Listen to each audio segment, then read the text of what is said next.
Good morning and namaskar. I'm back here again, but today's this session will be a little different because there is a very specific purpose for this session. Learning some techniques, methods for managing stress in our lives, how to live a stress-free life. Those who studied this subject, they will immediately say, you have made a technical error here, because stress is part of living. So there is a certain amount of stress which is in fact optimum for living. The idea is not stress-free completely, but stress-managed life, where stress does not become negative. What we will do now is learn a couple of techniques. These techniques come out of our rich spiritual heritage. For thousands of years in this country, diverse religious traditions, not only within Hinduism but also Buddhism, Jainism, various religious traditions, they have developed many techniques, many, I would say, methodologies which can be used for stress management. Remember, these methodologies or techniques were not meant as methods for stress management. They were meant as methods for God realization, moksha, nirvana, whatever you call it. But it's interesting to note that we can use them just as easily for managing stress, for leading a peaceful and fulfilling life. What am I talking about? Primarily, I am speaking about the 4 yogas: Karma Yoga,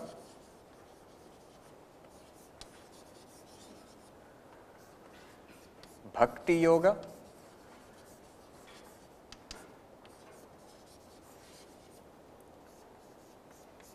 Raja Yoga, other name would be Dhyana here, meditation, and Jnana Yoga,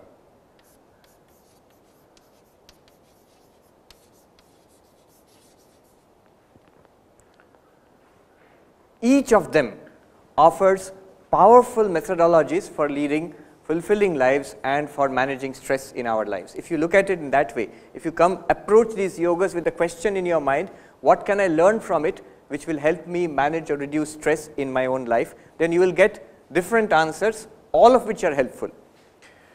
What I will do in this session, we have maybe 50 minutes or so to go, and in this session what I will do is, I will concentrate on 2 approaches, 2 techniques.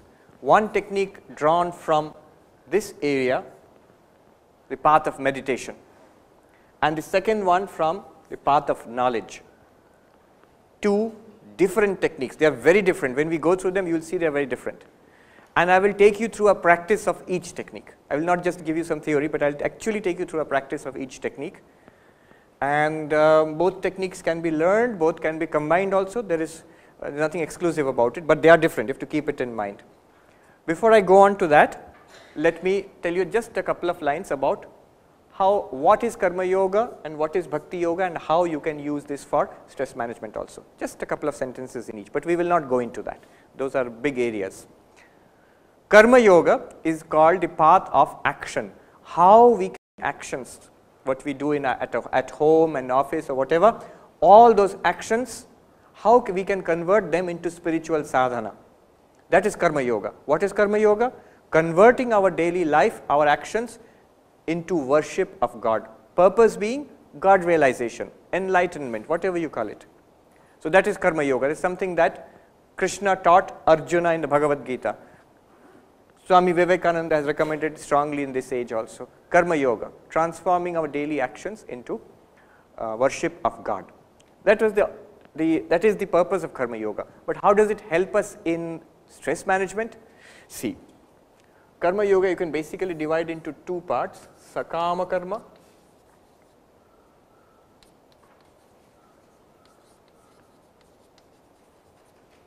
and Karma Yoga proper, which is Nishkama Karma.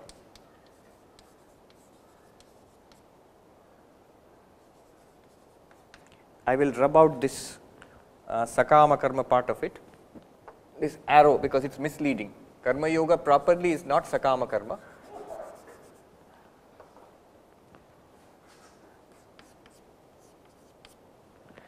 What would be sakama karma? Sakama means with desire. Kama is desire. Sakama karma with desire. So most of the work that we do is with desire. I want to get a degree, I want to get my salary, I want to make a profit, I want to get this award, I want to get this position, I want to establish a relationship with somebody. All these are sakama, with a particular desire. Now, this work, if it is done within the bounds of morality, within the bounds of decency, within dharma otherwise, in that case, that helps in stress management. One of the prime causes of stress is when we lead a life which is tainted with immorality. If I do things which I know to be wrong, deep within I know these things are wrong, even if nobody else knows, I will find that stress is building up within me. Uneasiness, tension, a kind of a reaction sets in within me. Nobody may know, but if I do wrong things, within myself tension will build up. So one way, simple way to a stress-free life is a clean life. You chase your goals in life, what you want in life, you chase your goals to the extent and in the manner which is permitted by decency and morality. Keep your life clean, that is one powerful method, simple method, but one powerful method of leading a stress-free life. A clean conscience. You may not have an inflated bank balance then, you may not be very rich, or you may not be very, you may not enjoy many kinds of success, you may or may not, but you will certainly enjoy a peaceful life. So that is one way. To that, if from that sakama karma, the next stage is nishkama karma. Now I am doing work not to fulfill my own desires, but for the welfare of others. It may be the students, or it may be society, whatever. Now I am working for the welfare of others. I gave the example yesterday of Mahatma Gandhi, or say somebody like Swami Vivekananda, or many other people. They may be religious, they may be non-religious, whatever. But you see, people who are generally the main theme of their life is they are doing work for others. And genuinely they must do it. It's not just, I mean, every politician says I am doing Samaj Seva. So that is Samaj Seva plus votes. Then some sakama comes into that. But genuinely they want to do good to others without any gain to themselves. They are very clear, I don't want anything. I don't want anything from this world, but I would like to do things for others and for their benefit. That is nishkama karma. So you are doing work, but without any personal motive. You might say there is a motive of helping others, let it be there, there is no problem. That karma, where you do not have any personal motive involved, from the point of view of stress management, is a very powerful stress buster. I have seen in the Ramakrishna mission, Swamis, they do so much work, because we have schools, colleges, now university, hospitals, relief work, so much responsibility you take up and do a lot of work. But I have seen the Swamis so relaxed, the monks, they are so relaxed and calm and they go about it. One reason is, there is nothing personal involved there. My position, my promotion, my salary, nothing is involved in that, because I don't want anything from the people who are being served. I don't want anything from them. I don't even want thanks from them. Now that sets me free. So the tension which normally comes with a lot of responsibility, that tension is not there. It works immediately. You need not be a very advanced spiritual aspirant. Immediately it works. The moment you do not have anything personal to gain from it. You know, English, there is a phrase, an axe to grind. You don't have any personal motive involved in it. You become free from tension. Great deal of tension goes away. Of course, that the work is going well, it should be accomplished well, some amount of worry may be there, but not much. So that is how karma yoga, properly karma yoga is nishkama karma. Sakama karma would be dharmika karma, karma which is within the bounds of law, morality, decency, and without any personal gain, if you do work, that becomes karma yoga. Remember, the goal is God realization, but you can use this idea, the principle, for stress management. A mother may do a lot of work for children, is doing a lot of work for children, but it is to a great extent it is stress free because she loves the children.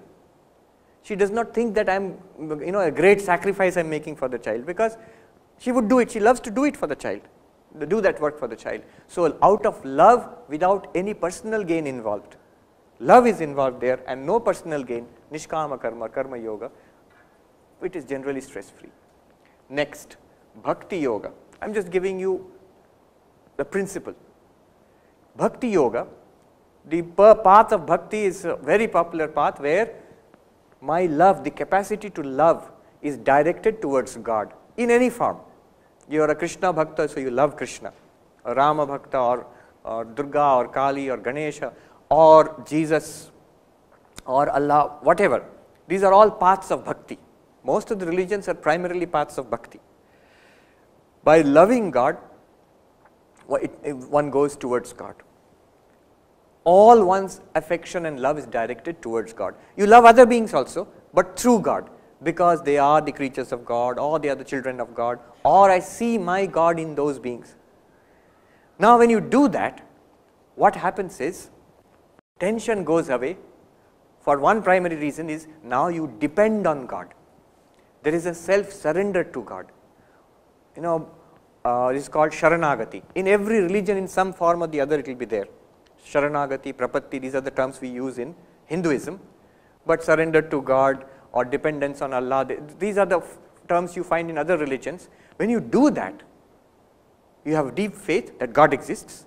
I love God, and whatever God does for me is good for me, for my benefit. He is looking out for me.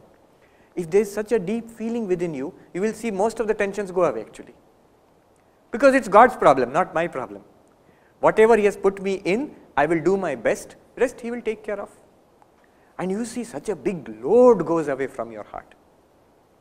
Another way in which Bhakti Yoga reduces stress is, we generally look upon all other beings as the children of God, or my God, the Krishna I love, or the Rama I love, or Jesus I love, is within them, all of them. So, people create stress for us. People we like create stress for us, people we don't like also create stress for us. Of course, people we don't like create stress for us, sometimes people we like create more stress for us. Now, when I see God within all of them, there is a kind of samadarshitvam. I love all of them because I love God. That same God is in the hearts of all beings. I remember one Mataji I had met in the high Himalayas. She is an old lady, sannyasi, and she is a devotee of Gopala, the child Krishna, Bhakti Margi. She is from the Madhva sect. Now, she says all are Gopala, sab Gopal hai. That's how she relates with people. Now, somebody asked her, Mataji, and whoever comes, she will cook and feed. Her idea is she is feeding Gopal. Gopal has come in this form, I am feeding Gopal. Now, somebody asked her, Mataji, various kinds of people come to you. Some behave well, some don't behave well, some are demanding and all that. So, doesn't it irritate you? Then she thought for a while and she says, हाँ बाबा, बहुत तरह के लोग आते हैं, लेकिन सब गोपाल हैं. So, the irritating characteristics of those people are overruled because she sees Gopala in them. The child may be irritating, you may find it very annoying, but the mother, she will love the child in spite of the fact that the child is irritating or behaving in a mischievous way. In the same way, if you are actually devoted to God and you find your God in these people, the tensions caused by those people will be overruled by the perceived, felt presence of God in those people. So, Bhakti Yoga is a powerful way of managing or overcoming stress, transcending stress. A Bhakta will normally not be in stress. A Bhakta who is worried is not a very good Bhakta. Somebody said very beautifully, a saint who is sad is a sad saint. Sad in the sense of bad. The second one is not a good saint. Swami Vivekananda was full of humor and jokes and all. So somebody asked him, Swami, are you never serious? Swami Vivekananda thought and he said, yes, I am serious. Only when I have a stomach ache, then I am serious. But otherwise, full of humor, happy. Bhakti Yoga helps in managing stress. So this is just a background to Karma Yoga and Bhakti Yoga, just one, I have just touched upon it. Now we enter into the two main techniques which we will take up. One is from the point of view of dhyana, meditation, the path of meditation. The other one is the path of knowledge. First, the path of meditation. the path of meditation according to Patanjali Yoga Sutra, the idea is to calm the mind. Remember, the goal is always God realization or Atma Gyan, whatever you call it. The goal is that. The goal is never stress management. Patanjali never wrote it for corporate executives. I mean, he designed it for people who wanted to get spiritual realization. But it can be used. Basic idea of Dhyana Yoga is, by calming the mind, the reality beyond the mind is experienced. By calming the mind, the reality which you are beyond the mind is experienced. The sutra is Chitta Vritti Nirodha. Yoga is Chitta Vritti Nirodha. Calming or the cessation of the modifications of the mind is yoga. What happens? If the mind is calm, what happens? What good it is if to sit quietly? Patanjali says, Tada drashtu swarupe avasthanam. The drashta, the real self, what you are really, is perceived or experienced at that state. In that state when the mind is very calm. Swami Vivekananda gives the example of a lake. When the lake is very calm, no waves, and the water is very clear. Two conditions.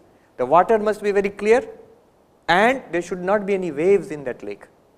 Then the bottom of the lake is seen clearly. Swami Vivekananda gives this example in his book Raja Yoga. In the same way, when the mind is, number one, pure, the water must be clear, not muddy. And second, the mind is calm. No, not breaking into waves. When the mind is very calm and when the mind is very pure, we as we are, the Atman, shines forth in that state. Otherwise what happens? Patanjali says, Vritti sarupyam itaratra. As the mind goes into waves, anger, lust, greed, desire, the drashta behind the mind becomes identified with those vrittis. And so, I am this person who is angry. That becomes our reality. I am not the drashta of the mind anymore. I am identified with the mind. That is what happens. Anyhow, this is the basic principle of yoga, meditation.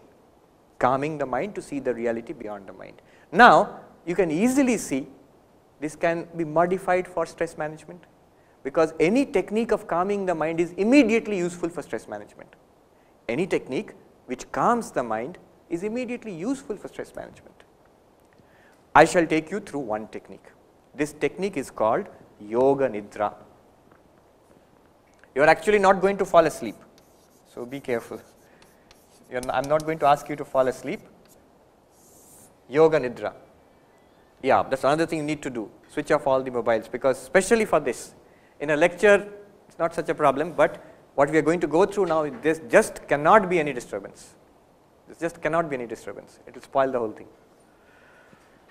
So please switch off your mobiles and free yourself. If you have got bags and stuff, just put it on the next seat or on the bottom, so you can sit freely. Yoga Nidra is a long process. The normal process takes around 45 minutes to 1 hour. I shall give you just a taste of it. Just a taste of it. If you have not done it earlier, if you have never done it earlier, you will be amazed how easily you can attain to a deep level of relaxation within such a short period. I mean, if you have not done it earlier, I can guarantee you would have never experienced such relaxation in your life, what you are going to see now. All right. This is basically a technique of body-mind relaxation. And by the way, let me tell you, there is nothing mysterious about it. It has been investigated later on by Harvard psychologists, and now it is a well-known phenomenon. How it works, what is there in our physiology which makes this relaxation possible. Now it is well known, there is something called Benson's relaxation response.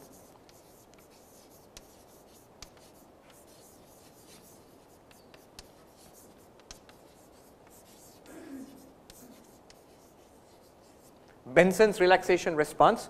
This is part of accepted psychology now. In fact, I found it in a psychology textbook.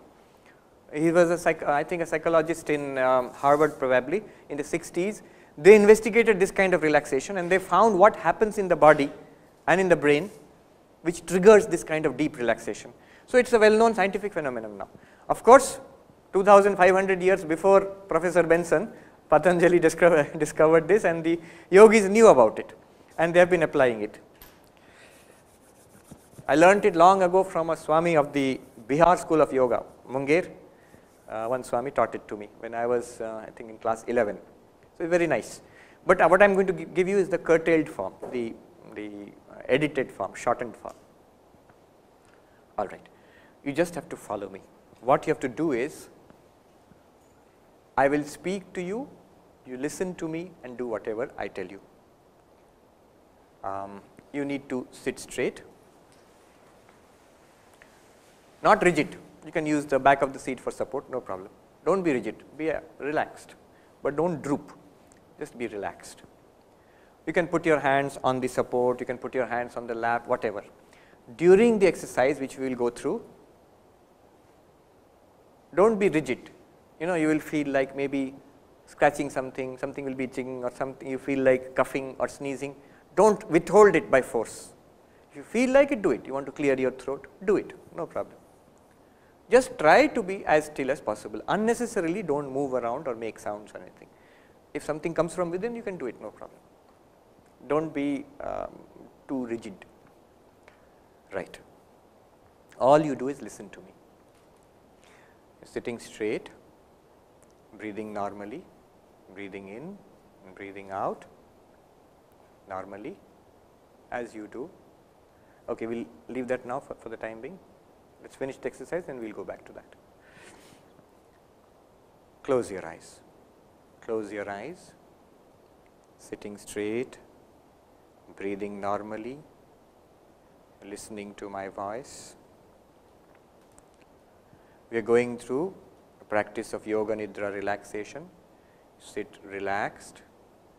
I will take you through an exploration of all the parts of your body. As I name the part of your body, just feel that part is relaxed. You do not have to do anything, feel that it is relaxed. Imagine that part of the body and feel it is relaxed, that is all. Sit in a relaxed way, do not be rigid. Breathing normally.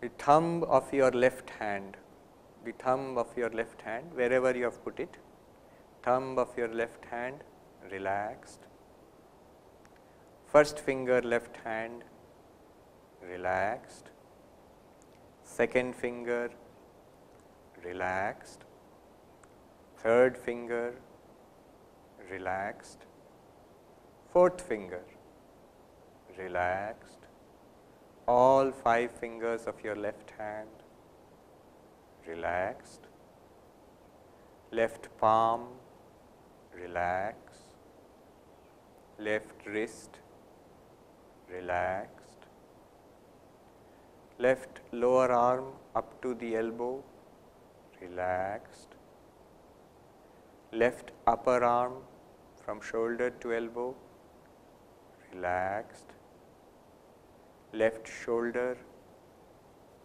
relaxed, whole left arm relaxed,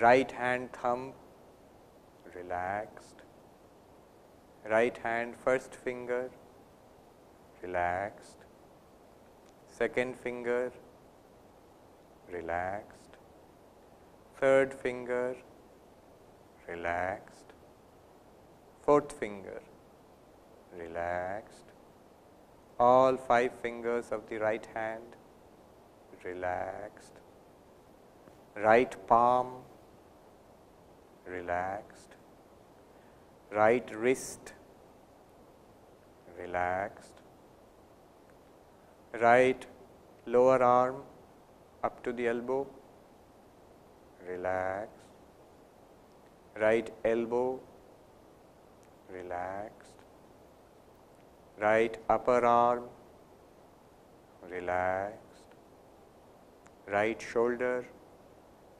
relaxed, whole right arm relaxed, left foot, big toe relaxed, first toe of the left foot relaxed, second toe relaxed, third toe relaxed, fourth toe relaxed, all 5 toes of the left foot relaxed. Left foot, relaxed. Left ankle, relaxed. Left lower leg up to the knee, relaxed. Left knee, relaxed. Left thigh, relaxed. Left hip, relaxed. Whole left leg, relaxed. Breathing normally, you are awake, listening to me. Right leg, right foot, big toe, relaxed. First toe, relaxed. Second toe, relaxed. Third toe, relaxed. Fourth toe, relaxed. All 5 toes of the right leg, the right foot, relaxed. Right foot itself, relaxed. Right ankle, relaxed. Right lower leg up to the right knee, relaxed. Right knee, relaxed.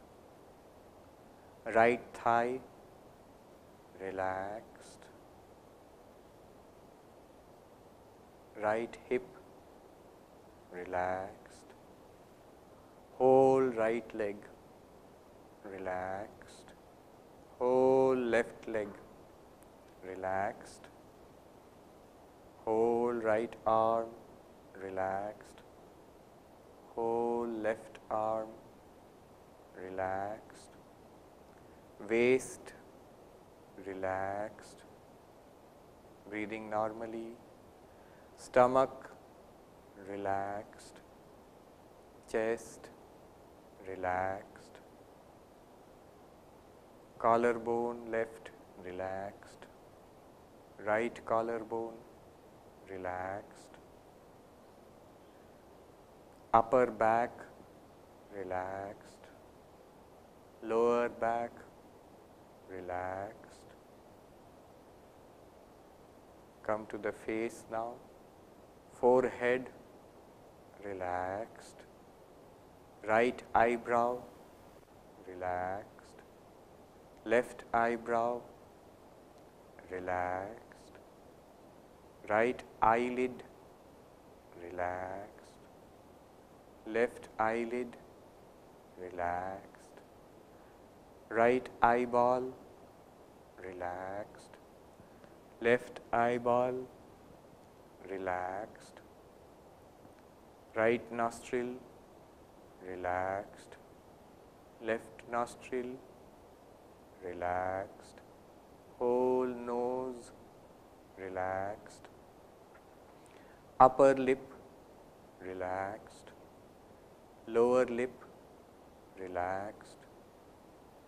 Tongue in your mouth, relaxed. Lower jaw, relaxed. Upper jaw, relaxed. Right cheek, relaxed. Left cheek, relaxed. Right ear, relaxed. Left ear, relaxed. Back of your neck, relaxed. Front of your neck, relaxed. Whole head, relaxed. Whole upper body, relaxed. Whole lower body, relaxed. Whole body, relaxed. Breathing normally. You are listening to my voice, very relaxed, normal. Listening to my voice, whole body relaxed. Breathing normally. Breathing normally. Listen to the sounds. Body is relaxed, breathing normally. Listen to the sounds in this room, my voice, other sounds.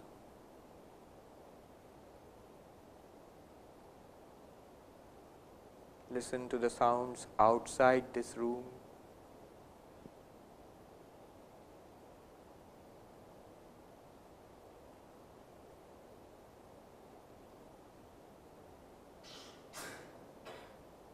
Listen to the sounds inside and outside this room. Relaxed.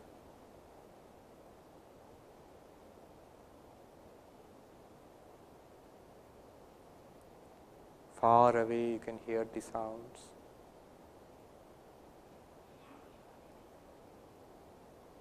Breathing normally. Imagine you are walking through a garden, blue sky above, plants all around, beautiful flowers, the grass beneath your feet. You come to a staircase. In front of you, below you is the beach, and in front is a vast ocean. Nobody is around, you are alone. You descend the staircase, you are walking down step by step. You come down to the bottom step, you can feel the sand beneath your feet, breathing normally. You walk forward and sit on the beach. You can see the ocean in front of you. You can hear the sounds of the waves. There is nobody around in front or around you or behind you, nobody, sitting alone. Breathing normally, sky above you, the ocean in front of you.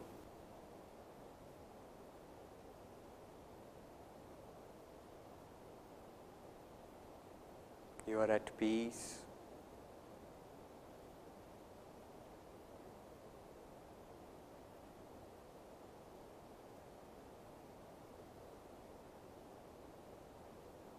Breathing normally, you are awake, listening to my voice, sitting and watching the ocean, at peace, deep relaxation.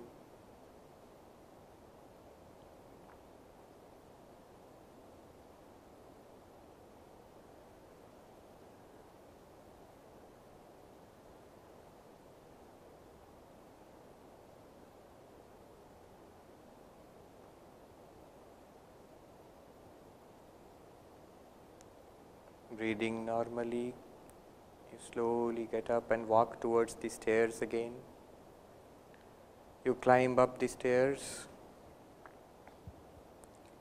back to the garden. Now you are back again in this campus. You are sitting on the chair in this lecture hall, breathing normally, relaxed. You can feel the chair beneath you, the ground beneath your feet, and breathing normally. I will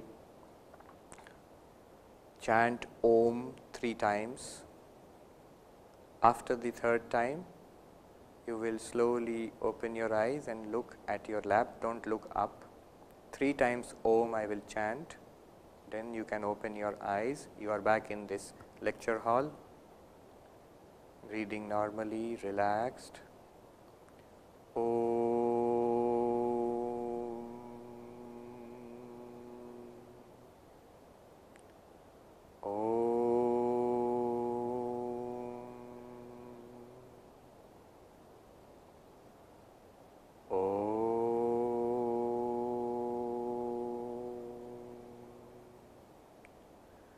Open your eyes slowly and look at your lap, look at your hands on your lap, look down, open your eyes slowly.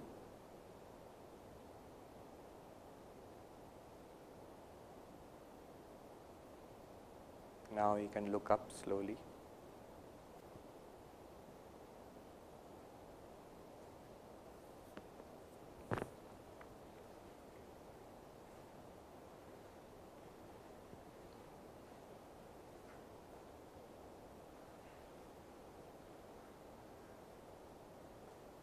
Do it very slowly.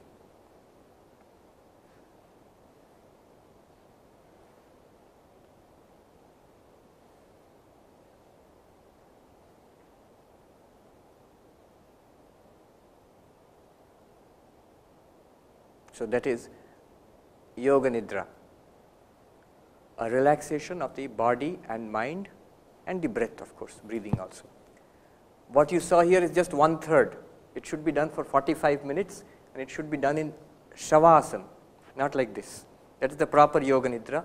Nowadays you can Google it on the net and you can find out. There are lots of things which have been written, research has been done on it, on the benefits for hypertension and blood pressure and all that. So much research has been done in a proper medical colleges also. You can check it out on the net. And the basic principle behind it, the relaxation which you feel, the principle behind it is this Benson's relaxation response. What is working underneath the whole thing, inside it is just this physical relaxation, being aware of the whole body, relaxing every part of the body, and regular breathing, and you surrender the conscious action to the voice. See, if you try to do it consciously, you will not get this relaxation. The only way you can do it by yourself is if you record it or you get a recording and then listen to it. Nowadays there are MP3 players and all that, you can, the full relaxation you can get the benefit. But you should not try to say, now I will relax like this, left hand relax, right hand relax. You will not relax. Only a tiny bit of the benefit you will get, not the full benefit. You should let another voice guide you through it.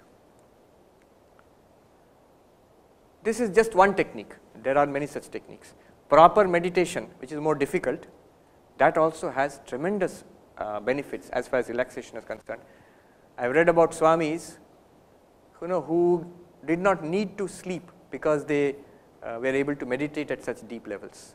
Swami Turiyanandaji, in one place, he writes about his experiences in Rishikesh. He used to spend the whole day in study and meditation and japa.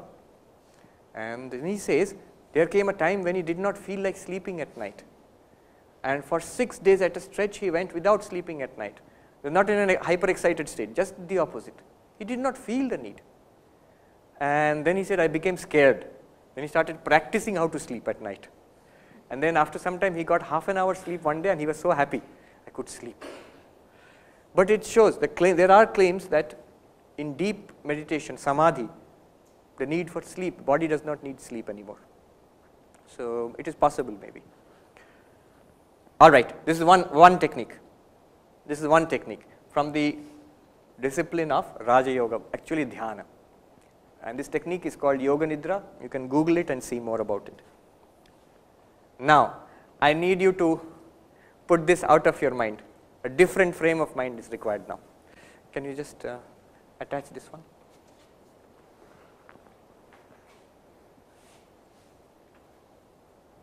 We are now going on to the second technique.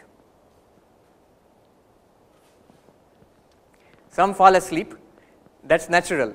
What happens is, I have seen some sessions when we do this Yoga Nidra, some people actually fall asleep.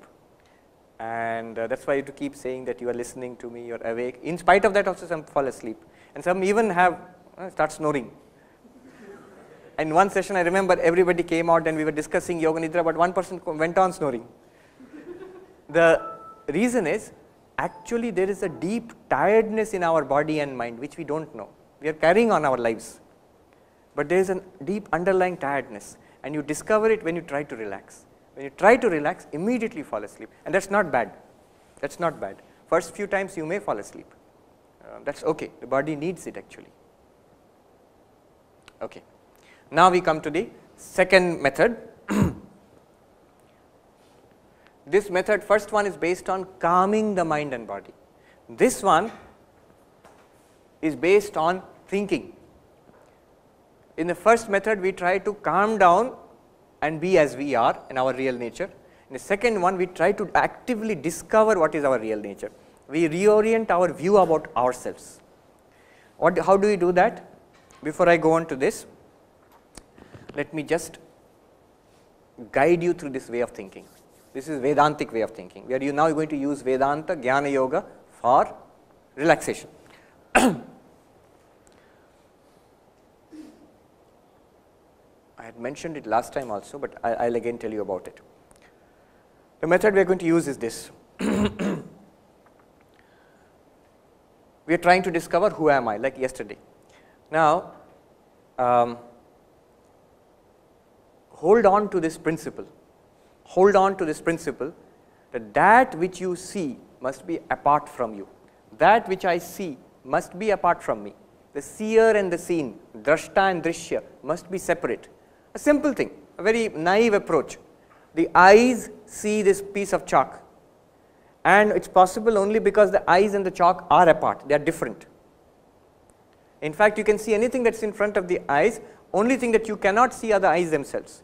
The eyes cannot see themselves. You can see a reflection of the eyes in a mirror or a picture of the eyes, but directly the eyes cannot see themselves. Eyes can only see what is apart from them. Okay? Hold on to this. Drashta and drishya are different. They must be separate. All right. Let's go on. The verse I am using is from Drigdrishya Viveka. It's the first verse of Drigdrishya Viveka. It says, Rupam Drishyam Lochanam Drik. All the forms of the world are drishya, and eyes are the drashta. Common sense. They are not telling you something very spiritual. In a very simple, childlike way they are telling you. The eyes are the drashta, the world is your drishya. And drashta and drishya must be separate. Now, go a little deeper. The eyes themselves, tad drishyam driktu manasam. The eyes themselves become the seen. What sees the eye sees within quotes. My eyes are open, my eyes are closed, my eyes are itching, I need spectacles for eyes. Who knows this? Mind.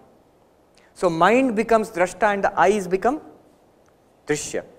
Therefore, the mind and the eyes must be separate. This also, okay, we understand this.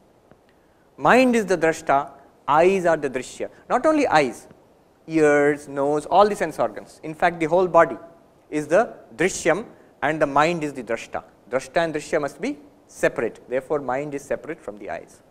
Okay. Go deeper. Drishyadhivrittaya sakshi.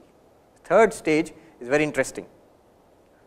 It says, the conditions of the mind, what is going on in the mind, you know this. We all know what is going on in our own minds. If I am happy, I know I am happy. If I am suffering, I know I am suffering. If I understand what this guy is saying, I know I am understanding. If I don't understand what this guy is saying, I know I don't understand. So whatever is happening in my mind, I know it, even if nobody else knows it. Of course I know it. If you know what is happening in your mind, then you, whatever that is, you are the drashta and your mind becomes, you are the drashta and your mind becomes drishya. Drashta and drishya must be separate. Therefore, you, the knower of your mind, you, the witness of your mind, must be in some sense separate from the mind, because you are knowing the mind. The mind is an object of your knowing. You are the knower. Therefore, it is said, dhivrittaya, the modifications of the mind are the known object, and the drashta is the sakshi, the witness. Naja prana sango navai panchavayu Nava sapta dhatur nava pancha koshaha Nava pani padam najopastha payu Chidananda Shivoham Shivoham Chidananda Shivoham Shivoham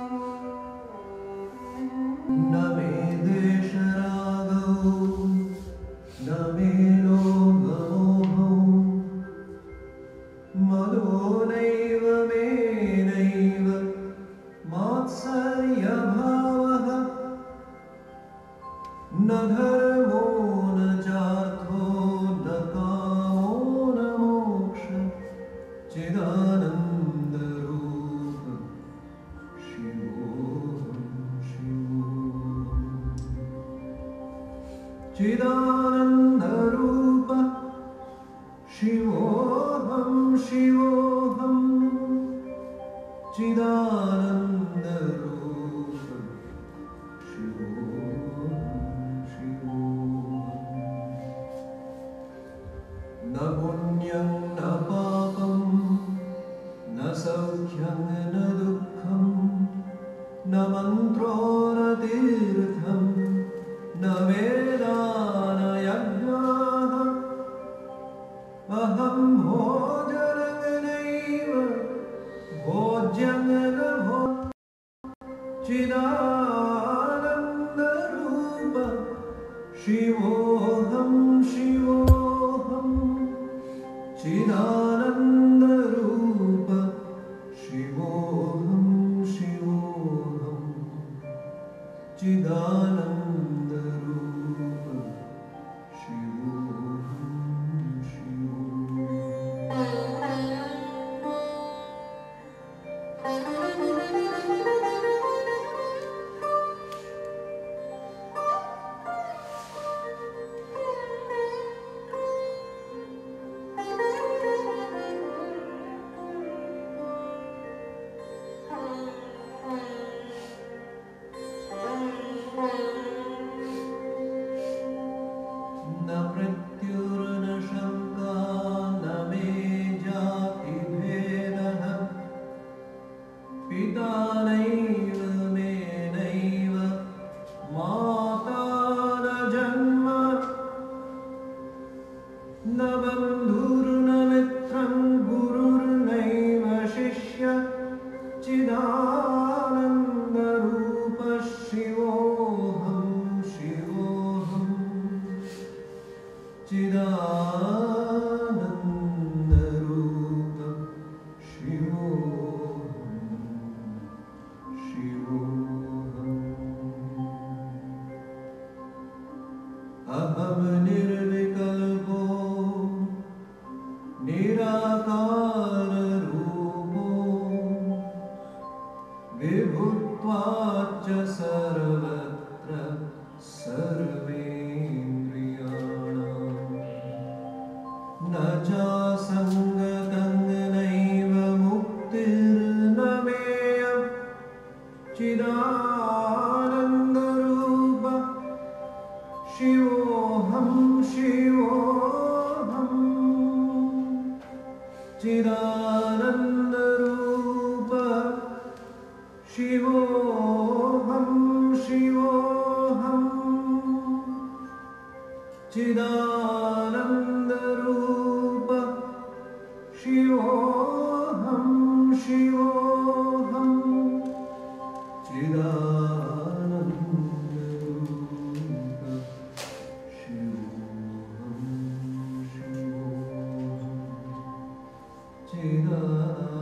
Remember one thing, very startling claim made here. This is what is, they are saying this is what is the fact just now. You don't have to become Chidananda Rupa Shivam. You are that already. Just as the eyes are separate from this hand or the object, mind is separate from the eyes, we accept it, we know this. Right now it is true. In the same way, they are saying just now it is true that the consciousness which you are is separate from the body and mind. It is separate. From all the tensions and fears and troubles of the mind, you are separate. You are the illuminer of that. Just now. You don't have to become separate. All you need to do is to recognize that. We are not aware of it. We are ignorant of it. This is what is called avidya or ajnana. This is what Jnana Yoga tries to overcome. That brings us to the end of the workshop also. I think we'll just formally end the workshop, and then if anybody has questions, we can take questions because we already run out of time. Thank you very much. I hope you're feeling more relaxed now.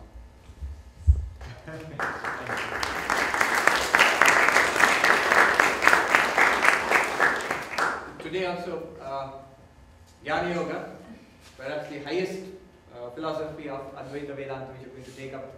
We started it yesterday, in the Mandukya Upanishad 7th mantra. Today we're going to extend that understanding, deeper understanding of that. In fact, do come if you have attended yesterday and you're feeling a little overcome, a little confused. Today we'll make things much more clear.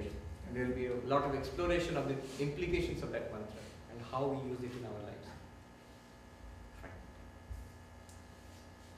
There shouldn't be any questions. If you're very relaxed about it, there shouldn't be questions. We still have a question. Okay? Yes. Trying to feel is whatever you're telling that मैं सब चीज़ का दृष्टा हूँ. So that the question will come in the mind that what is the purpose of this all activities and what is the direction and purpose? वो जो बताए थे ना धर्म अर्थ काम मोक्ष यहाँ बताए. हम लोग मनुष्य जीवन का उद्देश्य वही है. आप अगर जीवन को देखें जो लोग दौड़ रहे हैं किस लिए दौड़ रहे हैं? वो काम के पीछे दौड़ रहे हैं, नहीं तो अर्थ के पीछे दौड़ रहे हैं और धर्म के पीछे मतलब जो रिलीजन भी हो सकता है, मोरालिटी हो सकता है, सेल्फलेसनेस हो सकता है. These are the things which people are trying to do. And at one point you want to realize what is the meaning of all this. ये जो मुझे सब किस लिए दौड़ते रहे हैं लोग. But what is the point of all this? कुछ दिन बाद तो सब समाप्त हो जाएगा. Personally for us, world will go on, but I will die, I will be gone completely. So what was the meaning of it all? When such questions come, then this spiritual quest starts to understand the deeper meaning of human life, of all of this. And then you realize the deeper meaning lies in this Chidananda Rupa Shivoham. It is itself shining forth in all these ways. Divorced from it, separated from it, we feel like separate individuals, suffering, chasing happiness and so on and so forth. And trying to get sukha, trying to avoid dukkha. But when we realize our true nature as that Chidananda Rupa Shivoham, then everything seems balanced. You are no longer desperately clinging to one little body and trying to get some sukha through his little body and trying to avoid some dukkha. No longer. This body has come in its own way, it will go in its own way. I am the illuminer of this. You get a deep sense of peace and freedom.